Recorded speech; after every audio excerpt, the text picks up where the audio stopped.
Hindi palaging malakas ang puot. Minsan, tahimik lang ito. Isang ngiting nakakubli ang nakagapos na kamao. Isang magalang na tango sa harap ng maraming tao. Kasunod ng bulong na paninira sa likod ng mga pinto. Ang totoong puot, matiyaga. Hindi ito biglang sumasabog. Naghihintay ito. Nagmamasid. Nagpaplano. At pag kumilos na, madalas tapos na ang pinsala. Nagkakawatak-watak ang mga relasyon. Gumuho ang mga karera. Nagkakalamat ang mga pamilya. At ang pinakamasaklap, karamihan sa mga tao, hindi nila namamalayan na tinamaan na sila.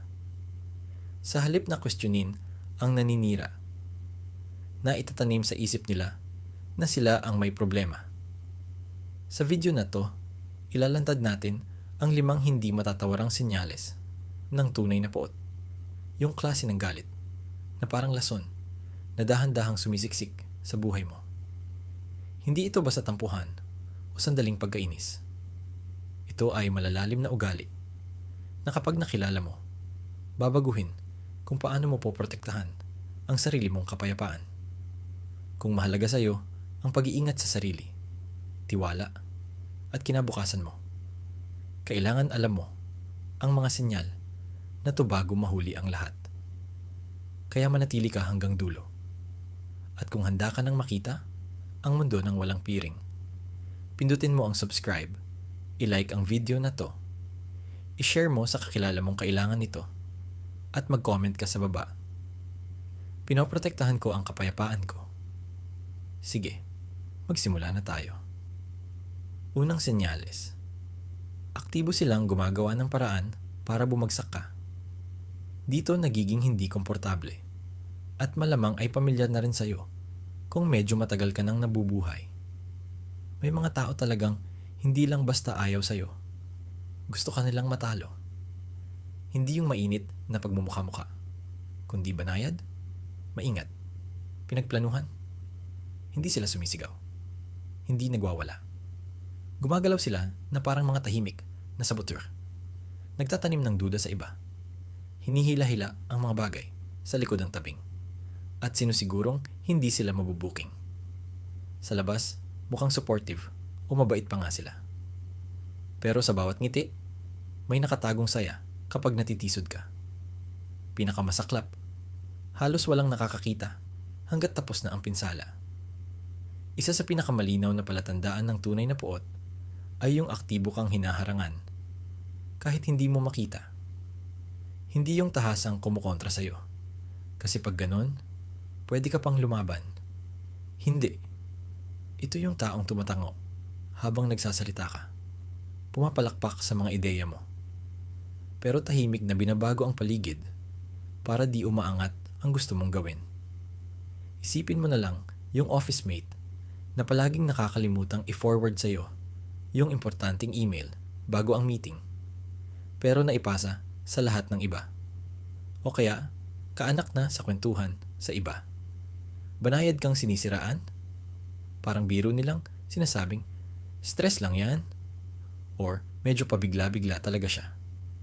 Hindi mo man mapansin agad, nagkakaroon na ng istorya tungkol sa'yo na di mo na naiwawasto. Hindi ito aksidente o kalokohan lang. Sinadya ito. Sa trabaho, ganyan din. Nakikialam sila sa projects mo. Pero, pag deadline na, kulang lagi ang ambag nila. Alam nilang ikaw ang mapapagalitan. O kaya, ibinibigay nila sa boss ang ideya mo bilang kanila. O lagi nilang pinupuna ang pinakamaliit mong pagkukulang para di umangat ang lakas mo. Sa personal na buhay, ganun din ang laro nila. Pinag-aaway nila kayo ng importanteng tao, hindi lantaran, kundi sa pamamagitan ng parang harmless na chismis na unti-unting sumisira ng tiwala. Makakaramdam ka na ng patterns. Imbitasyon na hindi mo na natatanggap. Oportunidad na biglang naglalaho. Kaibigan na parang may hindi sinasabi sa'yo. Mula sa stoic na pananaw, dito nag-uumpisa ang hamon. Hindi lang makita ang pattern, kundi paano tutugon nang hindi magpapadala sa galit.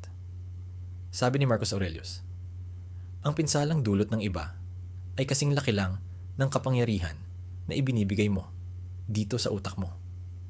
Hindi ibig sabihin na baliwalain mo, kundi huwag mong hayaan na ito ang magdikta ng katahimikan mo. Ang praktikal na solusyon? Magmasid at manatiling kontrolado.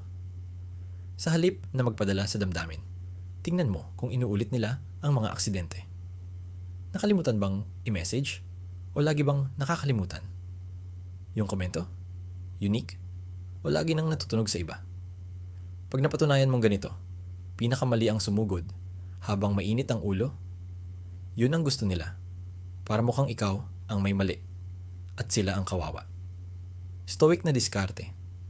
Tahimik mong bawasan ang impluensya nila. Huwag mo lahat ikwento. I-record mo yung mga mahahalagang bagay. Bumuo ng pagkakaibigang makakapagpatunay kung sino ka talaga. Gawa ka ng resulta na sobrang kita na hindi kayang sirain ng paninira nila. Lumalakas ang ganitong klaseng paninira sa dilim, sa oras na abala, nagdududa, o sobrang kumpiyansa ka para mapansin kung ano nangyayari. Pag nailawan mo ito, hindi sa pagbubunyag sa harap ng iba, kundi sa sarili mong kamalayan, nawawala ang lakas nito, ang pagiging sikreto. Isa pang masakit na katotohanan. May mga taong masaya kapag bagsak ka. Tagumpay mo ang kabiguan nila. Parang saksi na tama nga na mainit silang galit sa'yo. At oo, tempting patunayan sa kanila na karapat dapat kang igalang. Pero hindi yan ang stoic na landas. Hindi mo obligasyon baguhin ang opinyon nila. Ang tungkulin mo, protektahan ang integridad mo, ang focus mo, at kapayapaan mo. Sabi ni Epictetus, ang kailangan lang natin ay ang kaya nating kontrolin. Ang isipan, desisyon, at kilos natin. Ang magpalit ng puso ng taong may galit sa'yo. Parang tinatangkang pigilan ang hangin gamit ang palad mo. Mapapagod ka lang. Wala kang makakamit. Pag nauunawaan mo to, pwede mo nang ibaling ang lakas mo sa pagpapaangat ng sarili mo. Hindi sa pagtatanggol sa sarili sa harap nila.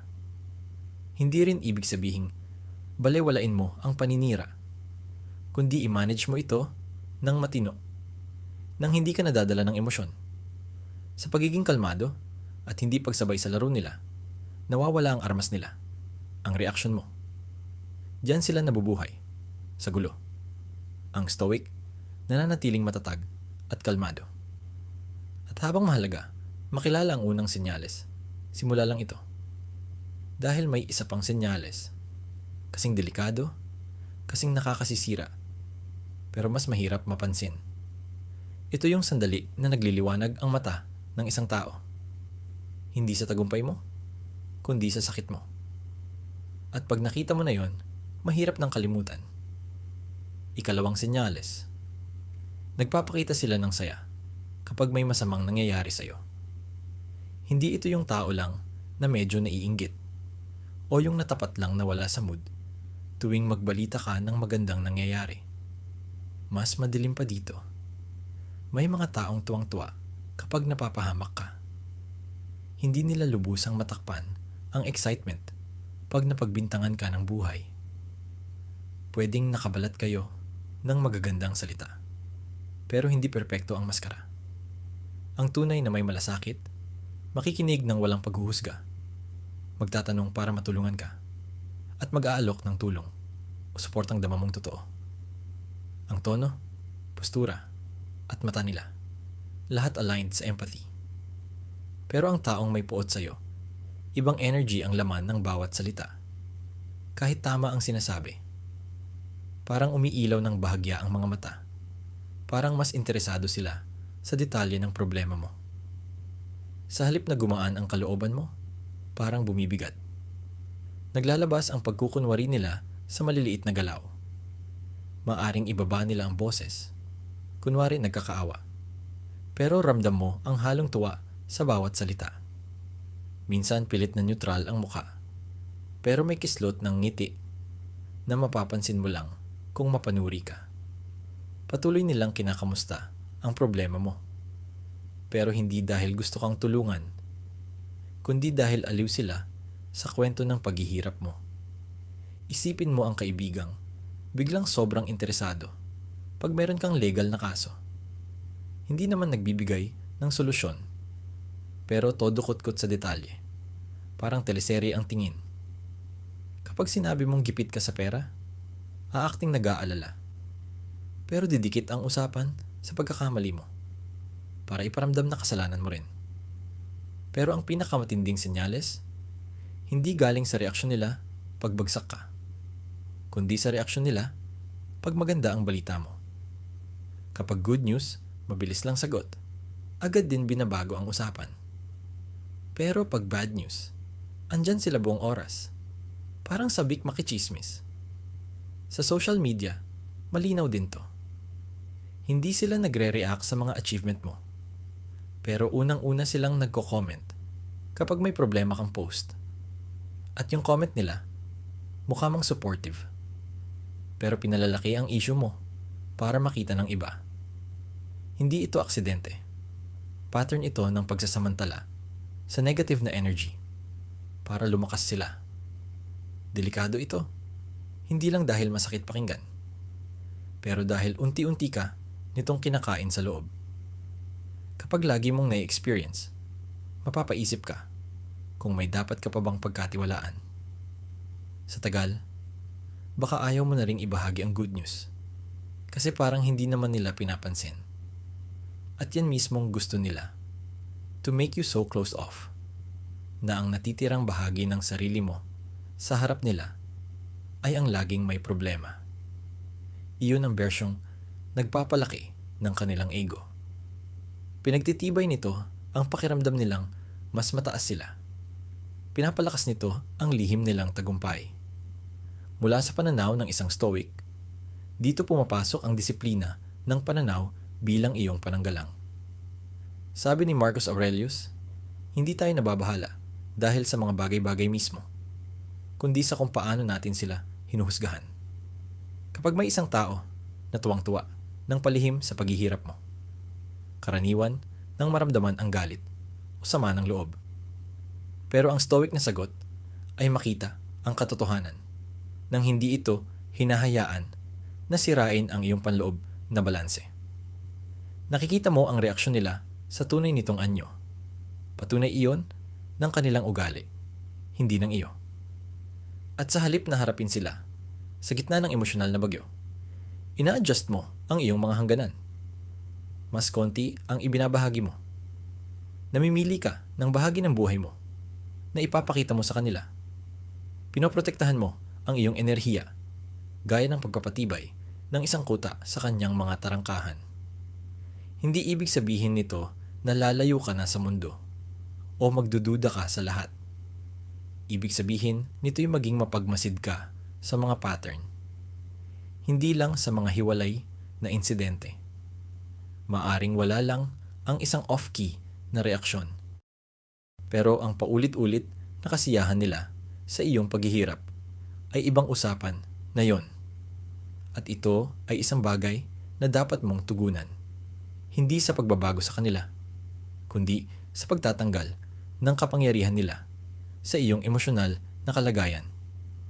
Sabi nga ni Epictetus, ang kalayaan ng isang matalinong tao ay nakasalalay sa pagkakaalam niya kung saan nagtatapos ang kanyang kontrol.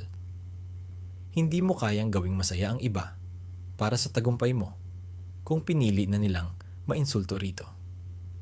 Pero kaya mong ipagkait sa kanila ang kasiyahang makita kang natatalo dahil sa reaksyon nila. Ang pag-intindi sa palatandaang ito ay naghahanda sa iyo para sa mas masahol na bagay. Kasi may mga tao na hindi lang nasisiyahan sa paghihirap mo. Sila pa mismo ang gumagawa ng paraan para ka maghirap. Lampas na ito sa palihim na kasiyahan. Plano na talaga. Unti-unti at kalkulado. Ang pagsira sa pinakamahalagang parte ng buhay mo. Hindi lang nila gustong matapilok ka. Gusto nilang maputol ang mga koneksyon na tutulong sanang ibangon ka ulit. At ang paraan nila, sobrang tuso, sobrang dahan-dahan, di mo na namamalayan na nailalayo ka na pala hanggang malaki na ang pinsala. Ang kasunod nito, ang pinakadelikadong taktika sa lahat. At kung pinapahalagahan mo ang pinakamalalapit mong relasyon, dapat makita mo ito bago ka mahuli. Palatandaan 3. Sinusubukan nilang talikuran ka ng iba. Ang pinakadelikado sa ganitong uri ng galit ay hindi mo ito nakikita hanggang tapos na ang pinsala. Yung gumagawa nito, hindi ka atakihin ng harap-harapan dahil mahahalata sila. Sa halip, papasok silang kunwari, nag-aalala na kaibigan, mapagkakatiwala ang katrabaho, o maalaga kunong miyembro ng pamilya. Gagawin nilang parang sila yung ligtas at maaasahan na sandigan ng lahat. At sobrang galing nila gawin iyon, nagmumukha silang neutral at totoo sa harap ng iba. Diyan na magsisimula ang tunay na trabaho nila. Not para suportahan ka, kundi para tahimik kang gibain sa likod mo. Dahan-dahan. Mabanggit lang yung pangalan mo sa usapan. Hindi para siraan, kundi upang magtanim ng duda. Pwede nilang sabihin, sana lang ayos si Michael, mukhang sabay-sabay yung ginagawa niya ngayon. Sa una, mukhang nag-aalala kuno. Pero sa ilalim nito, parang nagpaparinig sila na hindi mo na kinakaya. Hindi sila nagbibitiw ng tahasang kasinungalingan. Hinahaluan nila ng kalahating katotohanan at kulang na konteksto, kaya tunog ka panipaniwala.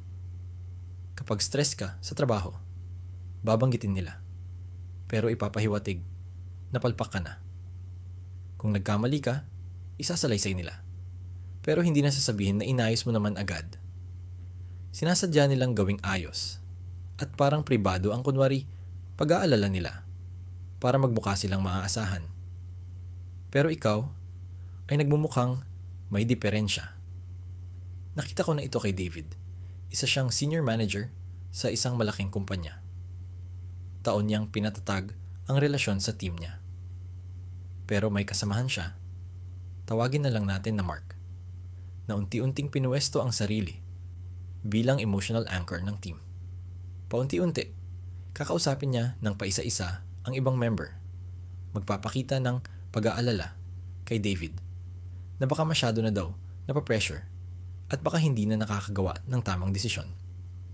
Magalang ang dating, pero may pinapahiwatig na baka si David ay hindi na nakakaisip ng tama. Kalaunan, napansin ni David na nawawala siya bigla sa mga meeting. Inaalis siya sa mga proyekto. At ang mga tingin ng kasamahan niya ay parang nagdududa. Ni minsan, hindi siya tuwirang siniraan ni Mark. Hindi na kailangan. Naipamudmod na niya ang buto ng duda. Triangulasyon ang tawag dito. Kinokontrol niya ang daloy ng impormasyon para dumaan sa kanya at hinuhubog niya ito ayon sa gusto niya. Pinakalumang estilo ito ng sabotahe sa politika at epektibo. Kasi karamihan, hindi naman ng verified ng naririnig. Kapag hindi ka mismo ang directly nakikipag-usap sa mga taong involved, napapasa ka na lamang sa isang filter na lason na pala. Hindi mo namamalayan na nabaligtad na pala ang kwento mo para mag-fit sa agenda nila. Sabi ni Seneca, walang kwenta ang pinsalang ginagawa ng iba sa'yo kumpara sa pinsalang ginagawa mo sa sarili mo kapag naniwala ka sa kanila. Kaya napakabisa ng stoic na approach dito.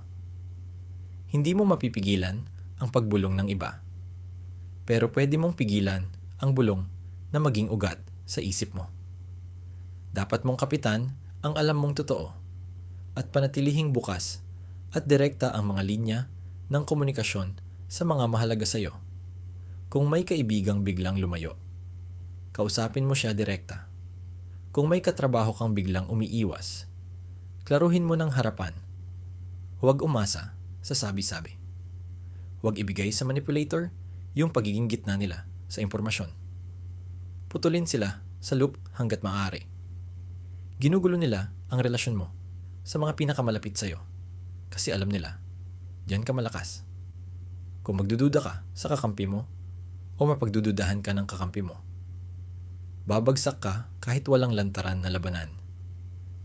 Kaya biglang pagbabago sa trato ng mga tao sa iyo. Dapat pinagtatanungan mo yun.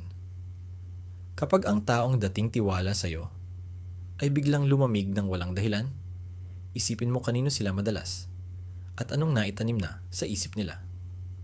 Sa huli, ang pinakamabisang depensa ng isang stoic ay hindi paranoia, kundi kalinawan. Tandaan, may mga gumagamit ng kabaitan bilang armas. Kunwari maalalahanin, pero totoong sabotahe pala. Hindi mo papel na habulin ang bawat tsismis o magpaliwanag sa bawat tao. Ang papel mo ay maging matatag, magsalita ng direkta, at huwag hayaan ang ibang tao magdikta ng kwento ng buhay mo. Dahil kapag binigay mo ang lakas na yon, inilaan mo na mismo ang sandatang pangtapos nila. Mahalaga ang pag-unawa sa palatandaang ito, kasi naghahanda ito sa iyo para sa mas madilim pang taktika. Isang bagay na lumalampas pa sa simple lang na paninira. Yan ay may malalim na pagkaintindi sa kahinaan ng tao. Isang paraan na kapag nakita mo na, mababago kung paano mo tiningnan ang pinakamaliit na kilos at salita ng iba. At dito lumalantad ang tunay na anyo ng pagkamuhi. Ito ang susunod nating tatalakayin. Palatandaan 4. Ginagaya ka nila habang tinatangkang higitan ka. May isang uri ng galit na hindi kontento, na basta lang magdasal ng masama para sa iyo. Ang layunin nila, mapalitan ka, mabuhay bilang anino ng buhay mo, pero ipapakitang mas magaling sila. Hindi ito healthy competition. Hindi rin admiration na nagpapalago sa iba. Obsession ito na may kasamang inggit. Isa sa pinakakakilabot na pag-uugali na pwede mong kainisan. Kapag talagang galit ang isang tao sa iyo, pwede ka nilang pag-aralan na parang minamanmanan ka. Hindi dahil interesado talaga. Tinitingnan nila ang sinusuot mo, saan ka pumupunta, sino ang kasama mo, paano ka magsalita, pati kung paano ka magpakita sa publiko. Pero hindi ito para matuto, kundi para tularan ka, alisin ang pagiging ikaw, at ipakita na mas magaling sila sa lahat ng ginagawa mo. Galing ito sa malalim na insecurity. May representasyon kang gusto nila, pero hindi nila kayang makuha ng natural. Maaring ito'y yung galing mo makisama, respeto sa trabaho mo, o kaya yung katatagan ng personal mong buhay. Sa halip na gumawa ng sarili nilang landas, ikaw ang nagiging pamantayan nila. Pakiramdam nila, kapag tinalo ka nila sa sarili mong laro, napatunayan nila ang halaga nila sa sarili at sa mundo. At dahil nakakabit ang self-worth nila sa pananalo laban sa iyo, hindi natatapos ang panggagaya nila. Lalo pang tumitindi. Tulad ng kwento ni na Pablo Picasso at ng karibal niyang si Gorbra. Sa unang mga taon, naging inspirasyon sila sa isa't isa. Pero dumating ang punto na ang kompetisyon ay naging sobrang personal. Sa halip na gamitin ang sariling imahinasyon, ginaya na lang ni Bra halos lahat ng gawa ni Picasso.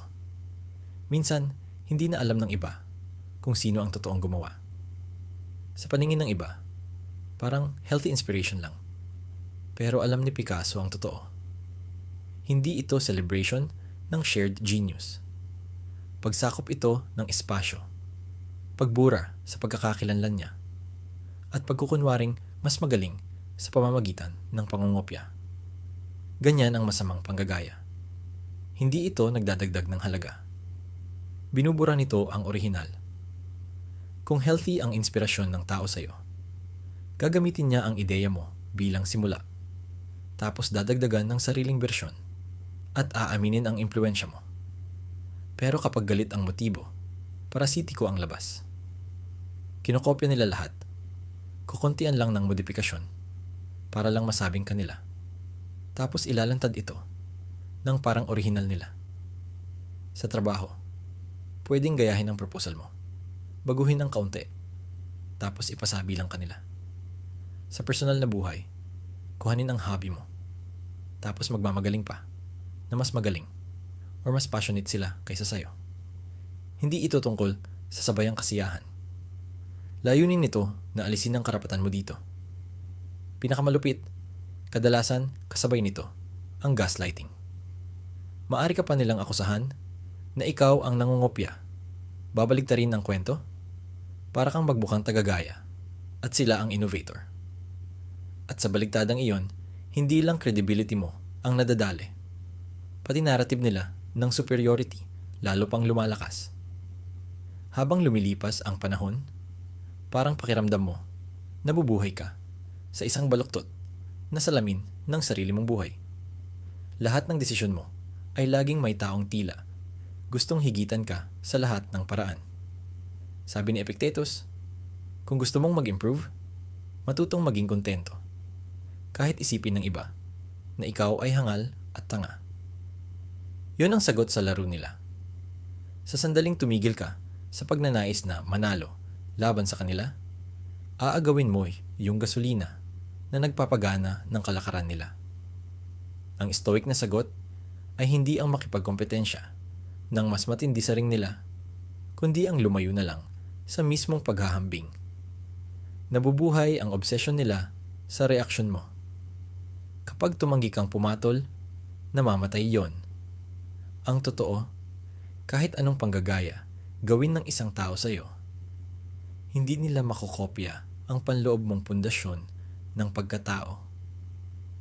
Maliban na lang kung ipapaubaya mo ito sa kanila sa pamamagitan ng pagpayag na kontrolin ng ugali nila ang mga kilos mo. Mapapansin mo itong senyales na to kapag inobserbahan mo ang nararamdaman mo sa presensya nila. O kahit na naiisip mo pa lang sila. Ang totoong inspirasyon nagpapalakas at nagpapasigla sa iyo. Pero ang masamang kompetisyon, nagiiwan ng pagod, pagkailang, at laging magbantay. Kapag napansin mong may isang taong parang laging nandyan lang para gayahin at lampasan ka, malaking babala na yung nararamdaman mong discomfort. Ipinapaalala ng instincts mo na hindi sila nandyan para makisabay sa journey mo. Nandyan sila para baguhin ang kwento mo at sila ang gawing bida. At ito ang dahilan kung bakit importante ito. Habang hinahayaan mong magpatuloy ang ganitong dynamic, mas malaki ang bahagi ng emotional energy mo na nauubos. Nabubuhay ka na laging may isang mata na nakatutok sa kanila. Inaabangan ang susunod nilang hakbang. At bago mo pa mapansin, naipasok ka na nila sa parehong patibong ng kompetisyon na sumira na sa kanila. Ang tinuturo ng Stoic Path ay ito. Bitawan mo na ang paghatak na yan. Kumalma ka. Protektahan mo ang hangganan mo. Tandaan mo, hindi nasusukat ang halaga ng buhay mo sa scorecard ng kahit kanino. Kasi kapag nagawa mo yon, kapag kaya mong palampasin lang ang laro nila na hindi ka sumasabay, you win sa tanging paraan na mahalaga. Mapapanatili mo ang kapayapaan mo, pagkakakilanlan mo, at focus mo. Dito na tayo sa ikalima at huling senyales. Yung mag-uugma ng lahat ng piraso. Itong huling senyas, hindi lang pinakabisto, kundi pinakadelikado rin. Kasi tumatama doon mismo sa puso ng kung paano mo nararanasan ang mga tao sa paligid mo araw-araw. At pag nakita mo na, hindi mo na kayang balewalain. Senyas numero 5. Laging pagod ang pakiramdam mo pagkatapos ng bawat interaksyon sa kanila. Hindi ito tungkol lang sa isang tensyonadong usapan o sa pakikisalamuha sa taong may masamang araw lang. Ito ay paulit-ulit, predictable pattern. Unti-unting pinapalambot ang tiwala mo sa sarili, enerhiya, at kapanatagan ng isip tuwing kausap mo ang isang partikular na tao. Minsan, hindi mo pa agad mapapansin dahil parang walang nangyayaring malaki or bigla ang drama. Pero pag alis mo, parang hindi ka mapalagay, medyo kinakabahan, o nakakaramdam ng irita na hindi mo maipaliwanag. Minsan mahuhuli mo ang sarili mong pinag-iisipan ulit. Yung usapan, hinahanap kung saan ba nagkamali. Yan ang patibong. Madalas walang obvious na sandali. Kasi dahan-dahan at pasingit-singit ang pagkasira. hindi mo namamalayan na nadadaan na sa depensa ng isip mo. Kapag may taong may galit talaga sa'yo, nadadala nila yung toxic energy kahit ordinaryo ang usapan. Maaring kalmado ang boses, magalang ang mga salita, pero parang may lason ang presensya nila. Mas nauunahan ng instinct mo kaysa utak mo. Unconsciously, nag-aaksaya ka na ng malakas na enerhiya para lang maging alerto.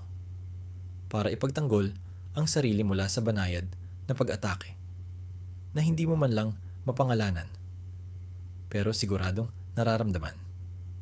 Yan ang reason bakit draining ang pakiramdam kahit walang direktang sagupan. Parang napasali ka sa isang mental na bakbakan nang hindi mo namamalayan. Nagpapakita ito sa maliliit na bagay. Yung aksidenteng mapanirang papuri. Yung bahagyang ngiti matapos ang isang komentong sumundot sa insecurities mo. Yung pagtukoy na naman sa pagkakamali mong matagal na. Bilang kwento kunyari, pero may ibang ibig sabihin. Isipin mo na lang, ay, mas maganda pala kinalabasan ng gawa mong to kaysa in-expect ko. O yung komento sa bahay mo, ang ganda dito, lalo na sa neighborhood na to ha. May galang sa tono, pero may pasaring. Parang may kasamang tibo ng pain. Unti-unti nilang hinuhulma ang tingin mo sa sarili. Hindi sa harapang panlalait, kundi sa dahan-dahang pagpili ng salita para ka masira nang hindi mo namamalayan. Habang tumatagal, ikaw na mismo ang nag-a-adjust nang hindi mo alam. Iniiwasan mo na yung ilang topics, mas maingat magsalita. Paulit-ulit mo nang chine-check ang sasabihin mo bago mo bitawan. Akala ng iba, OA lang, pero hindi ito tungkol sa pagiging sensitive. Tungkol to sa self-preservation. Sa paulit-ulit na exposure, natututo kang kahit anong sabihin mo, pwedeng baliktarin sa'yo ng patago. Minsan, dinideny pa nila mga sinabi nila o pinalalabas kang ikaw ang unreasonable. Yung ganitong distortion tuloy napapaisip ka, hindi lang sa relasyon nyo, kundi pati sa sarili mong memorya, judgment, at sanity. Sabi ni Marcus Aurelius, "The soul becomes dyed with the color of its thoughts." Ang panganib dito, kapag paulit-ulit kang nadidikit sa lason ng isang tao, unti-unti nang nagkakaroon ng ibang kulay ang isip mo. Nagsisimula ka ng magduda, feeling mo siguro, OA ka nga, masyado ka sigurong sensitive, o baka tama sila tungkol sa'yo. Diyan umiikot yung psychological na digmaan, hindi isang dagok, kundi pamatay na tulo, hanggang sa mawalan ka na ng tiwala sa sarili. At pag nawala na yon, mas madali ka ng kontrolin. Ang stoic na sagot dito ay hindi yung lumaban sa bawat banat o mag-demand ng sorry sa bawat nakatagong insulto. Laban yun na gusto lang nila. Sa halip, umatras ka at tingnan ang pattern kung ano talaga yon. Alamin mo na ikaw lang ang dapat magbantay ng kapayapaan ng isip mo. At ginagawa mo ito sa pamamagitan ng paghigpit ng limitasyon sa mga taong nagpapagulo nito. Huwag mo silang kausapin tungkol sa intensyon nila kasi mapapasok ka lang ulit sa frame nila. Piliin mong tahimik at tiyak na hindi mo pahihintulutan ang utak mo maging playground ng mga laro nila. Para magawa to, magtiwala ka sa instinct mo. Kapag palagi kang napapagod, napapaliit, o naguguluhan matapos ang interaction, hindi yan basta tsamba. Sinasabihan ka ng subconscious mo na may hindi tama, kahit di pa ganap maisip ng isip mo. Hindi mo kailangan ng pruweba na mapapatunayan, tingnan mo lang ang epekto nila sa'yo at seryosohin mo. Sapat yon para magtakda ng boundary. Sapat na yon para lumayo. Ang ganitong klaseng psychological erosion ang pinakahuling at pinakamapanganib na senyales ng tunay na galit. Kasi hindi lang nito sinisira ang reputation mo o kinukuha ang ideas mo. Tinatarget nito na baguhin ang pagkaalam mo sa sarili mo mula sa loob. At pag hindi mo to nakilala, baka mamalayan mo na lang na nabubuhay ka ng dahan-dahan. Habang tahimik at malisyoso kang ini-edit ng iba. Pagkakilala sa pattern na to, ito ang magtatali sa lahat ng senyales na nabanggit natin. Ipinakita nito na ang tunay na galit, bihirang maging maingay at magulo. Tahimik, kalkulado, at matiisin ito. At kapag natutunan mo na itong makita, hindi mo na kayang baliwalain. Kung ano ang gagawin mo sa natutunan mo, yun ang magdedesisyon kung mananatili kang alipin dito o hahanap ng kalinawan at lakas na siyang pundasyon ng tunay na kalayaan ayon sa mga Stoic. Kung nabasa mo to hanggang dulo, alam mo na ang 5 senyales na to hindi lang basta kwento tungkol sa ugali ng tao. Survival tools to. Ito ang pagkakaiba kung paano mo mapapanatili ang kapayapaan mo versus gumugol ng taon na tahimik kang ginagapi ng taong nguminingiti sa harap mo pero winawasak ka sa likod. At ito mas ang mahalaga. Ngayon na nakita mo na, hindi mo na kayang hindi pansinin. Hindi mo na kayang baliwalain ang patterns. Ibig sabihin, hindi mo na pwedeng magpanggap na yung mga taong yon ay harmless. Ang Stoicism nagtuturo na bagaman, hindi natin kontrolado ang galit sa puso ng iba. Tayo ang may kontrol kung gaano sila kalapit sa atin. Wala kang obligasyong paupuin sa mesa mo ang sino mang pakiramdam mo ay may planong lasunin ang pagkain mo. Kaya, magtiwala ka sa lahat ng natutunan mo dito. Magtiwala ka sa pakiramdam mong hindi mapakali tuwing lumalabas ang pangalan nila sa phone mo. Magtiwala ka sa pagod na nararamdaman pagkatapos ng bawat pag-uusap. Hindi kabaliwan yon. Karunungan yon ng karanasan. Panlaban ng utak mo para iligtas ka. Kaya piliin mong sundan yang karunungan. Maglagay ka ng boundary. Lumayo ka kung kailangan. At higit sa lahat, itigil mo na ang pagbibigay ng lakas mo sa mga tao na halatang gustong pabagsakin ka. Kung nakarelate ka dito, kung nagkaroon ka ng linaw, dahil sa video/kwento na to, wag mo lang hayaang lumipas. Mag-subscribe ka na kasi nagtatayo tayo ng komunidad na tapos na sa pamanipulate, padrain, at paliit. Like mo din para malaman ng algorithm na mahalaga sa'yo ang ganitong katotohanan. I-share mo din sa kakilala mong may silent enemy at mag-comment ka sa baba. Pinipili ko ang kapayapaan kaysa lason. Kasi sa dulo, ang tunay na lakas, hindi ang pagpapakitang mali sila, kundi ang mabuhay ng maayos hanggat ang galit nila ay nagiging walang halaga. Yung susunod na video na naghihintay sa'yo, kukumpleto sa natutunan mo dito at bibigyan ka ng dagdag na proteksyon. Panoorin mo na. Pasasalamatan ka ng future self mo.